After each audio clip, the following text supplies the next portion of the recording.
Real action is now coming from our grassroots organizations, and our faith communities are those. Hi, I'm Ellen Siegel, and I'm with the Clio Institute, but I have another hat as the member of the Green Team of Temple Shir Shalom of Gainesville.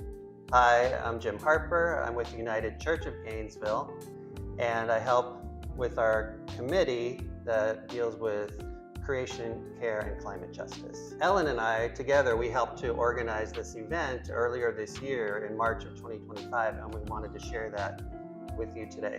As Jim said, we worked together to organize Gainesville's version of the National Faith and Climate Forum. It's designed to bring climate conversations into religious spaces where people already care deeply about justice, community, future generations. And to me, faith communities are also places where people work together to protect the people and the places that they love, people and planet. Jim, can you tell me a little bit more about what this event was? What was unique for us, and you can correct me, Ellen, if I get off track, what was unique is that we made it a hybrid event because, as you said, it was televised, so there was a screen involved, but then we wanted to bring this in-person element to it. So we did the event both in 2024 and in 2025. So we had this national live stream that was provided to us, and it was free. So the whole event is free. You can sign up and attend next year for free. We had 51 people in 2024, and then this year we had 47 people from 9 different faith traditions who all gathered together. So that's really the heart of this event. It's interfaith and climate justice issues that we're addressing through this event. And we also wanted to bring in the youth element. We had probably half a dozen folks from the University of Florida, the Gen Clio youth group, and we had asked them to serve as note takers and table facilitators for the 2025 program at the United Church of Gainesville. I'm going to call it UCG from now on. And that was an improvement over what we had in 2024, where it was at Shir Shalom, and it was all older adults. Can I ask you a question, Alan? Sure. I see on your t-shirt it says the Clio Institute, which I'm familiar with, but I'm not so positive about what Gen Clio stands for. So can you explain Gen Clio? It's Generation Climate Leadership Engagement Opportunities. And Gen Clio is our youth arm in 12 campuses around Florida. And they focus on working towards get out the vote, phone banking, engaging people in climate action. The work that I do with the, if you will, non-Gen Clio, with the regular Clio, has to do with climate literacy, engagement, getting people to care about what they learned, and taking that caring and moving it into some form of action. What is the intersection between faith and climate? Wow. The short answer, Jayden, it's a really intense question, is saying a little bit what I said earlier. The link between climate and faith is the fact that people of faith, organized in faith communities, already care about each other. They like each other. They hopefully trust each other, and they already know how to work together to achieve common goals. It's something that when you dig deep into the faith values of any organized religion, that care for each other, care for creation is part of it. We each have a different name. In Judaism, we call it Tikkun Olam, means repair the world. The Catholics have the Laudato Si encyclical from Pope Francis in 2015, and Protestants have creation care. Jim, it was your church that hosted the event last year. What was your thought process going into it? Well, I think it definitely, aligned with our values as a creation care church. In fact, a couple of years ago, we went through a whole process here to become a designated and official creation justice church of the United Church of Christ, our denomination. And I also feel like we want to say a word of gratitude to the Eco America and Blessed Tomorrow, because of their work organizing this event, it inspired us to get together when we might not have But I think this was a special opportunity for us to collaborate, and it made it easier because we had that national framework going on, and we could build on top of that. Jim, you mentioned having older speakers, younger speakers. As someone who sat through that event, what was that like? Well, it was fun because, we got to reach out to people in our community, invite them to come. We had people from government agencies. We had students, as I mentioned, from the University of Florida. We had our own reverend ministers were there. So it was a good mix of faiths and professionals and people just concerned about climate issues. And then there was a special moment also in this year's event because I kind of grabbed the microphone and I was saying and doing my thing and trying to interact with the crowd of about 50 people. And they were concerned because they wanted to hear the keynote speaker, because the keynote speaker was Jane Goodall, Dame Jane Goodall, right? And it so happened that I did have the mic and I was speaking and she appeared on the screen behind me and everyone said, stop talking.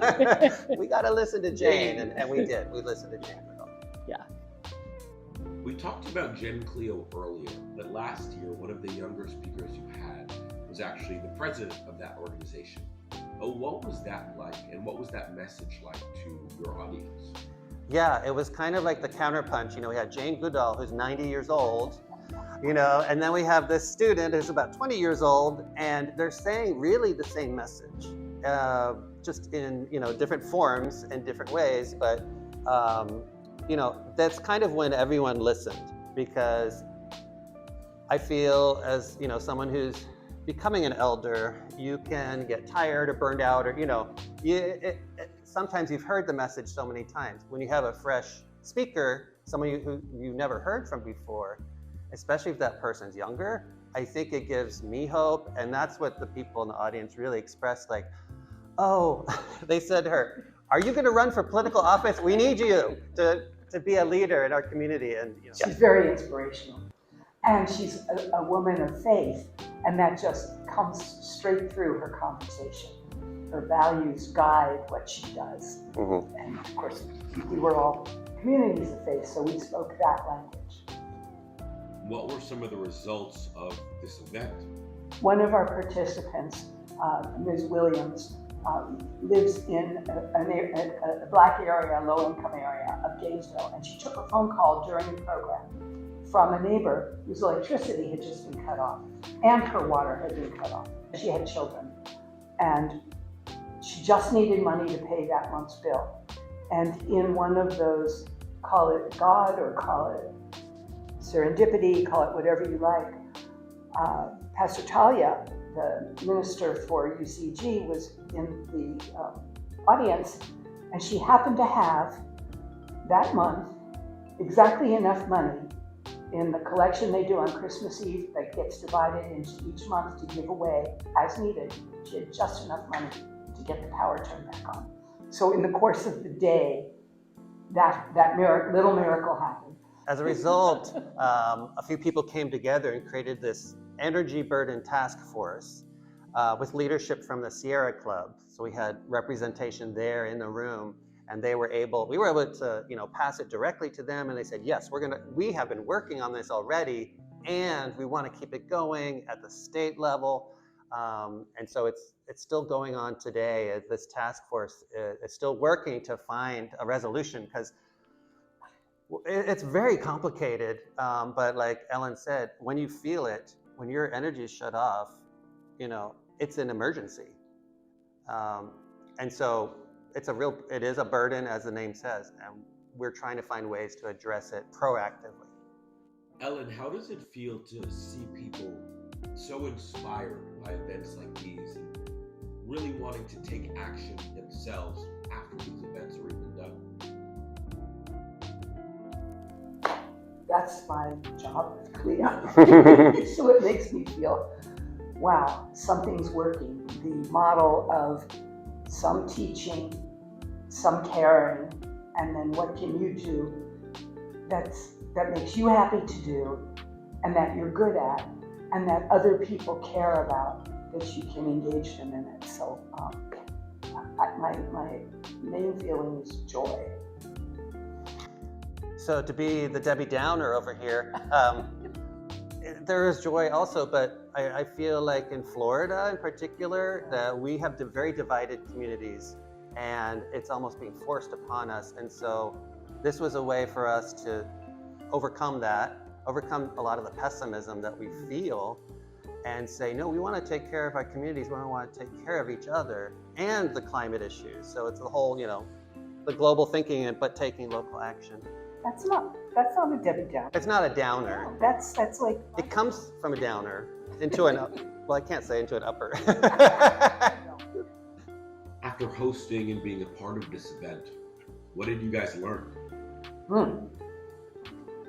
Okay, well, I learned that it was wonderful to have the National Faith and Climate Forum as the backbone and the curriculum and the PR. They gave us branding materials, they did the registration. That's another huge help. I want to acknowledge the stipend. It's modest, but it makes a difference for the food. And they were very generous about allowing us to customize the program to be local. At the very beginning of the event this year, they started saying that, we want to acknowledge all the participating places around the country and the world even. 100 different places, and we're going to do it in order from largest to smallest. And they said, United Church of Gainesville. Yay! We were the first. We were the largest gathering in the country of in-person people. So we're kind of setting the standard on this one. You spoke a little bit about how obviously an event like this can be a very long day. But if you're someone hosting this event, what can you do to make sure it feels like the speakers are talking to you, not talking at you? Well, for any event like this, you have to prepare, right? So first of all, we invited those speakers to come be here, and then, worked with them before the event to make sure they were ready and prepared, that we had their slides from their PowerPoints and all these things, to make sure we had the tech person, because as you said, if we lost the video, the audio, and all these things, it just would have shut down.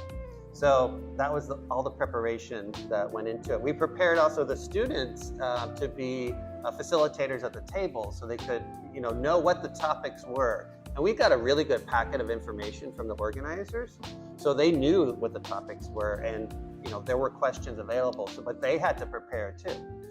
Food is essential because you want people to show up, right? You got to feed them. We were able to do it for free both years, right? So there's also funding issues you got to think about. We were able to handle that. You want to invite people, but give them a reason to come. Offer food. The other thing to be prepared for if you're a faith community considering joining this is walk-ins.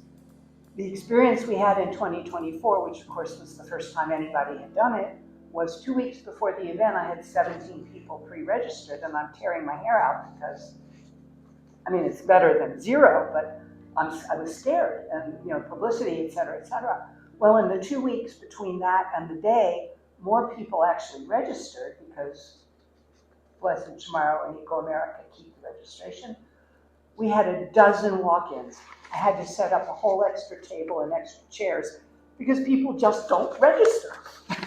We're happy to have them, but I had very carefully, I'm a little bit overthinking things, right? So I had very carefully, with who I knew was coming, gave everybody a color-coded table and a number, because I didn't want all the synagogue people to sit together and all the ECG people to sit together and all the government people to sit together. So I wanted one of everything at every table. Why do we think congregations should host this event? And of course, our congregation also has different views, right and left and in between. And this is a way for us to come together on, it's really hot in Gainesville, and we really are scared of hurricanes. And it really isn't fair to the huge percentage of our population that live paycheck to paycheck and don't have resources. When the National Weather Service says, leave, don't have resources to leave. Or the power goes out, don't have resources to go to a hotel. Or don't even have a place to live and are living in a car. So we really, it forces us to focus on our neighbors on whom we depend for love and support. that we really hoping that this little conversation serves as a model to you so that you can do this as well. And Jim and I would be very happy to hear from you. And if you have questions or want to know exactly what you might want to do to get started and how you engage other communities and how you invite people that you might want to bring, to please reach out to us, because this is a really tremendous program. Real action is now coming from our grassroots organizations, and our faith communities are those. I would love for us to know that this made some small impact on you. So we're going to flash a QR code up on the screen and invite you to sign up for the free Clio email list, which will keep you posted on Florida things that are happening and give you action alerts for things that you may want to take action on. Consider hosting this event next year in your community. And the next event is going to be on a Saturday, which is a great improvement, on April 25th, 2026. I know 2026 is like around the corner right now. I can't believe it, but yeah, next April will be the next one of this National Faith and Climate Forum events. In the end, this isn't just about carbon emissions and solving all of the climate issues today. We wish we could snap our fingers and do that. I think we have to be working on this together. So this event is about connection, and I think the solutions in the long term are also going to be about connection. We want to be connected so that we can support each other through this crisis and this challenge that we can solve. It is still solvable. We have to say that, remind ourselves that we will get through this together.